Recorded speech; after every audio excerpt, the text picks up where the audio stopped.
I don't know if you've been around the exhibition floor out there. Our sister company is a company called Knowledge Bus. There you go. Okay, so Knowledge Bus do benchmarking software and whatever. So this is in conjunction with them. So we've took their spend analysis data and analysed that over the last decade. So we record. We've got data going back, I don't know, probably in excess of 15 years now.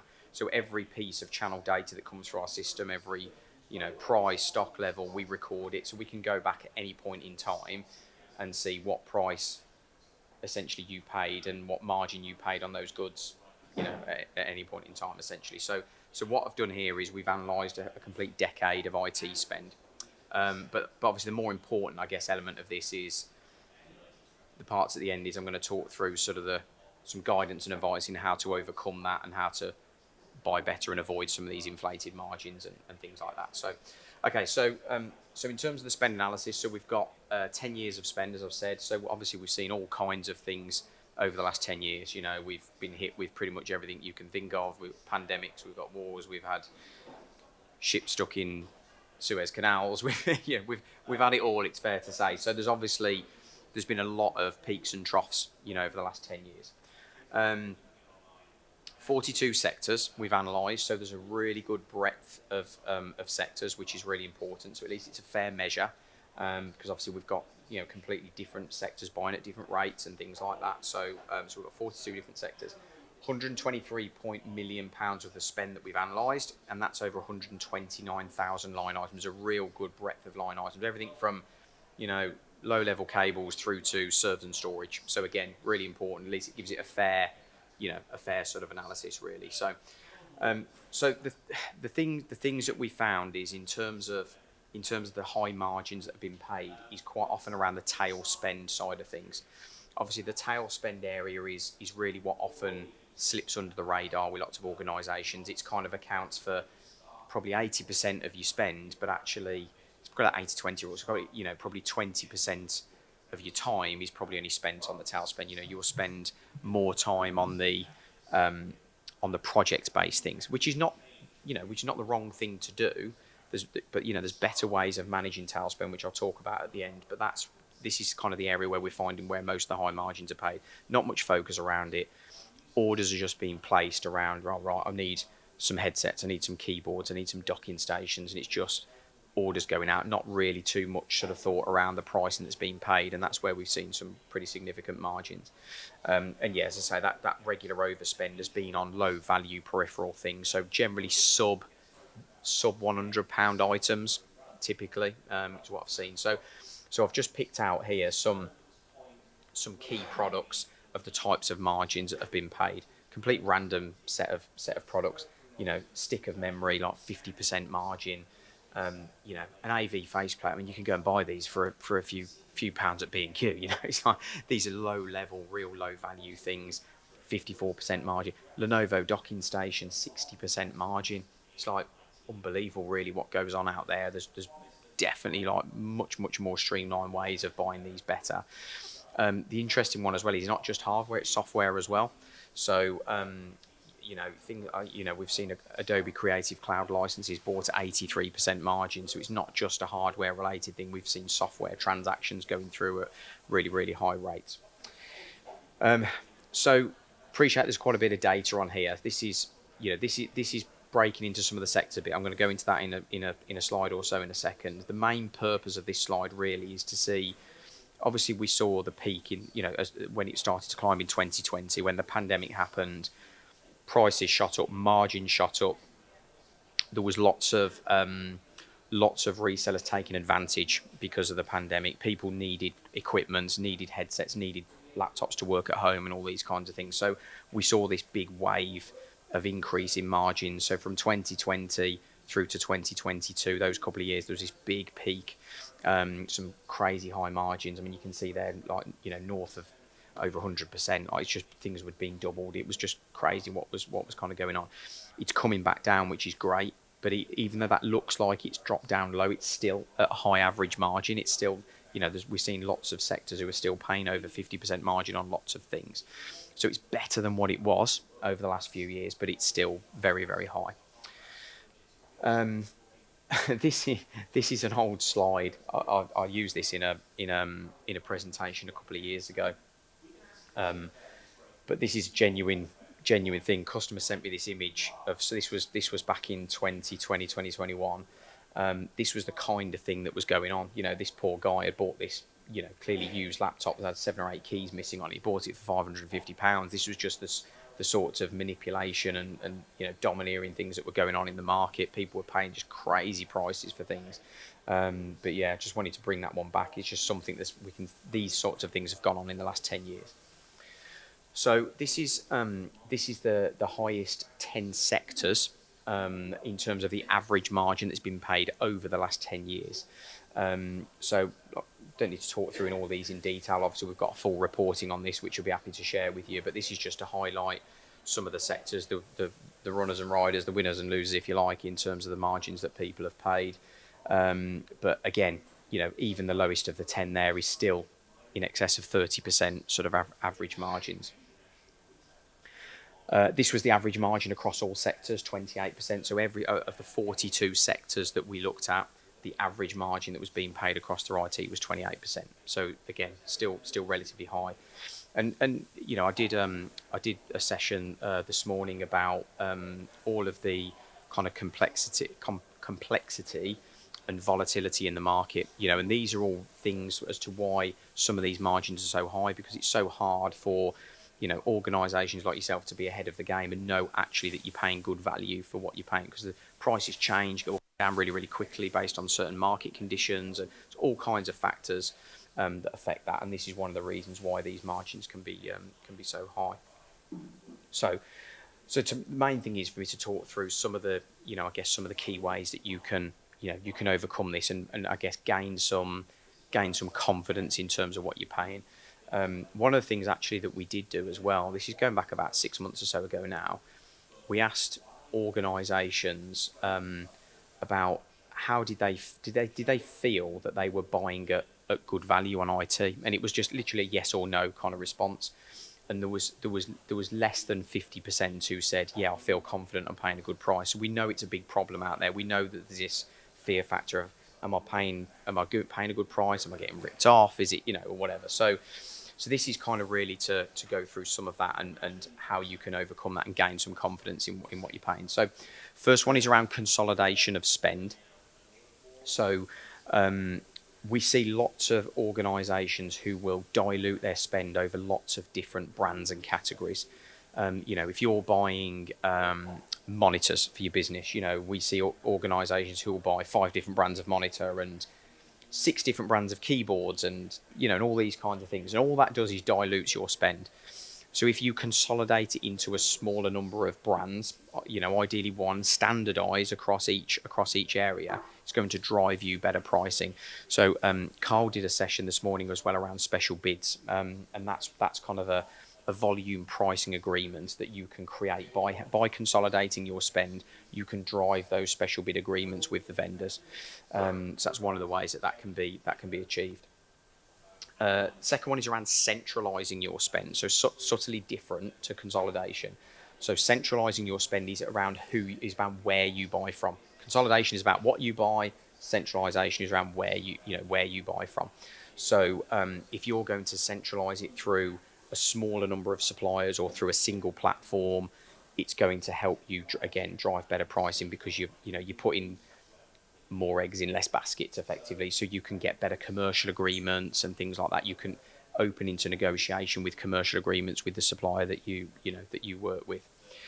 3 is around special bids. So I don't know if you were on the session earlier around special bids. You were on that with, yeah. So that's absolutely a key. I mean, it's arguably one of the most important ones on this slide. Super critical in terms of having that confidence that you're paying a good price. That's something that the vendor will create a pricing agreement specifically for your organisation over a longer validity period. So you've got almost that price fix. So any volatility in price over that time, you're not gonna. It's kind of like fixing your energy tariff. You know, it's kind of a similar thing, but you can't lose, because if in the market the price drops, well, you can just go and buy at the lower price. You know, it doesn't mean you've got to pay up here, sort of thing. So you kind of can't lose from that perspective. But again, that comes from consolidating your spend, because the vendor's going to get more recognition about what you're buying, and you're going to buy a high volume of that particular brand. So it's really, really important on that. Number 4 is around just forward planning. The more you plan ahead, again, it's not easy because, everybody has, we're all here running businesses. It's things come up, things we have to react quickly. It's never always as easy to say, oh, just plan ahead, whatever things come up. But from an IT perspective, the more you plan ahead, the better it can be when you're kind of trying to manage commercial agreements and fluctuations in the market in terms of stock and pricing and those kinds of things. The more you're planning ahead, the better that will be. So you can you can plan as when is a good and not so good time to buy and things like that, which I'm going to talk about in a second.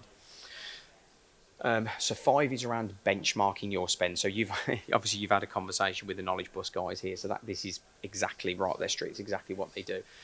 Now, when it comes to benchmarking, I would probably genuinely say that, I don't know, 7 out of 10 organisations that I talk to have generally poor data, which means they can't go back and benchmark their spend. And when I say poor data, what I mean is that they don't record the SKU number of what they've bought, the quantity of what they've bought, the price they've paid, the date they bought it. And those are the 4 pieces of information that you need to be able to go back and benchmark your spend. And what tends to happen is that an organisation will issue a purchase order to a supplier, and on that purchase order, it will just say, as per quote, ABC123, I want one of at £1,000. Well, if you go back in 6 to 12 months' time, are you going to remember what that consisted of? So we see that all the time. So this is about having good data management. So recording the data of what you're buying, not just sending purchase orders out that that has this vague information. So if you have good data analytics, it means then you can go and benchmark your spend. Whether that's through a platform like Knowledge Bus or whether it's just through analysis, going on Google and just actually looking at what prices are out there and just trying to get that confidence to go, well, I can see 3 places online here who are actually a better price than what I'm seeing from you, and just doing some of that basic due diligence. And it's surprising how many organisations we see who don't do that, and they almost put a little bit too much trust in the supplier, because when that happens, when you're putting too much trust in the supplier, all that happens is the margins just creep up over time because they get complacent and think, well, he or she is just going to keep buying from me, so they'll just gradually creep up their margins. It's salespeople you're dealing with at the end of the day. That's what they're paid to do. They're paid to try and sell as much as they can, but you want to make sure that you're buying at good value. So benchmarking is super important to that. Number 6 is around sector discounts. So lots of these exist. They've been around for many years. So lots of the vendors that are here today, they have pre-approved certain vertical market discounts. So throughout the year, there are certain months or certain quarters, they will publish certain price files for specific sectors with discounted pricing. So and they do that because if they've got a strategy, they want to go and target a particular segment, then that's what they'll do. They'll create a price file with a discount for that sector. What traditionally happens in the channel, the big problem with that is it's reliant on a very manual communication chain. So for example, the vendors will communicate that to the distribution tier. They then rely on the distributors telling the resellers about it, and then you rely on the resellers telling you about it, and often that doesn't happen, and quite often that margin gets swallowed up by the channel, and it doesn't get passed on to you as an end customer. So the reseller or the distributor might be buying at this discounted rate, and actually you're paying like a standard price, and that's traditionally what often happens. So ask the question about it. Again, Carl can talk about the platform that we have in terms of how we surface those types of things up front and things like that. But ask the question. Say, is there any sector discounted pricing available on this purchase or whatever, especially if you're looking at more of a project-based thing or whatever it is. Number 7 is around tactical timing of projects. So what I mean by this is there's lots of variations that happen with pricing in the channel depending on seasonality. So for example, when it's a manufacturer's end of financial year, well, there's no surprises. They'll do better pricing. They're hungry for additional business. They want to close out as much as they can for the year-end figures and things like that. They're running a business as well at the end of the day. So, HP, and they won't mind me saying this, they're out here today, but HP's year-end is this month. Their financial year-end is October. So, for the month of October and September, for that matter, the month before, they're quite open for deals. They'll be more aggressive in terms of the discount they give and things like that. So you can be quite tactical in terms of, especially when it comes to projects. Appreciate it's difficult when it's run rate. Just need something tomorrow. It's how it is. But when you're thinking about projects, if you're thinking about a refresh or whatever it is, there's certain ways you can time that a bit more tactily to buy at the right price at the right time. And that's the same regardless of any vendor. Microsoft, their year end is June. They work from right in the middle of the calendar half. So at the end, in sort of May, June time, all of a sudden Microsoft always come out with these promotions. It's like clockwork. It just happens every year. So again, we wouldn't expect you to know that. Lean on us, lean on who your supplier is, and we can advise you with that. We'll be quite transparent. Say, well, actually, look, if we'd advise you here, hang on a couple of months. Like you're probably going to get yourself a better price at that time. So it's just something else to think about. And then finally, exactly the same point really that I made in the session earlier on as well is around digitalisation. So, when you're driving more efficiency in your procurement through digitalising lots of processes, lots of traditional processing, just in terms of quoting and ordering and all those kinds of things, it's going to allow you to focus more strategic time on this type of stuff. So actually, getting under the hood about what price you're paying and the suppliers you're dealing with and how good a deal they're doing for you, and opening conversations around commercial contracted procurement agreements and things like that. The more of your day-to-day processes you can digitalise, the more time it's going to give you to do those things, rather than getting drowning in the and this is why we see these high margins, because people get drowned in that day-to-day kind of consumption of work and don't then have the time to actually strategically focus on, actually, am I paying just a good price? So the more you can digitalise that, the better. One of the things I mentioned this morning was around like live data sources, where you can get access to those to consume that data, which means you've all of a sudden got upfront visibility of what's happening in the channel with stock and pricing and all those kinds of things. So the more of that you can digitalise, then the better really. But I seen in the SIPS, the Supply Chain Management magazine, probably about 6-12 months ago now, the chairman of SIPS, it was like the headline of the magazine was saying, if you're not on board with digitalisation, you're going to get left behind. It's like that's the way things are going. So the more you can do, it's not about taking people's jobs away. It's about making people more efficient and giving people time to do the more strategic things and not getting bogged down in the day-to-day things. So yeah, that's it.